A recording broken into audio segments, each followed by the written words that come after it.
નમસ્કાર દર્શક મિત્રો, હું છું એન્કર અર્પિતા પટેલ। દેશભરના તાજા અને સચોટ સમાચાર આપણી ભાષામાં જોવા માટે A1 અભિપ્રાય ન્યૂઝમાં આપનું હાર્દિક સ્વાગત છે। હવે જોઈએ મુખ્ય સમાચાર। ડોલવણ 108ની ટીમે મહિલાને એમ્બ્યુલન્સમાં સફળ ડિલિવરી કરાવી। વાંસદા તાલુકાના ઉનાઈ ગામમાં રેશમાબેન બ્રિજેશભાઈ ગુપ્તા ગર્ભવતી મહિલાને રવિવારે વહેલી સવારે 4 કલાકે પ્રસૂતિનો દુખાવો ઉપડતા ડોલવણ 108 એમ્બ્યુલન્સને કોલ મળતા 108ની ટીમે તરત જ મહિલાને હોસ્પિટલ ખસેડવા માટે જણાવેલ સ્થળે ઉનાઈ ગામમાં હાજર થઈ અને મહિલાને એમ્બ્યુલન્સમાં લઈ ડોલવણ તરફ આવી રહ્યા હતા।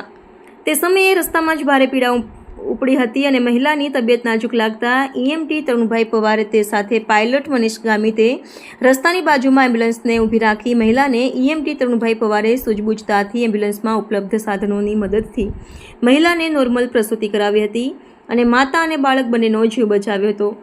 108ના ડોક્ટર મીર સરની સલાહ મુજબ ટ્રીટમેન્ટ આપી પ્રસૂતિ બાદ સગર્ભા માતા અને બાળક બંનેને ડોલવણ સરકારી હોસ્પિટલમાં પહોંચાડી આગળની સારવાર શરૂ કરવામાં આવી હતી। પરિવારજનોમાં આનંદની હેલી પ્રસરી હતી અને ડોલવણ 108 એમ્બ્યુલન્સની ટીમનો આભાર વ્યક્ત કર્યો હતો। રિપોર્ટર સર્વર પાડવી, તાપી।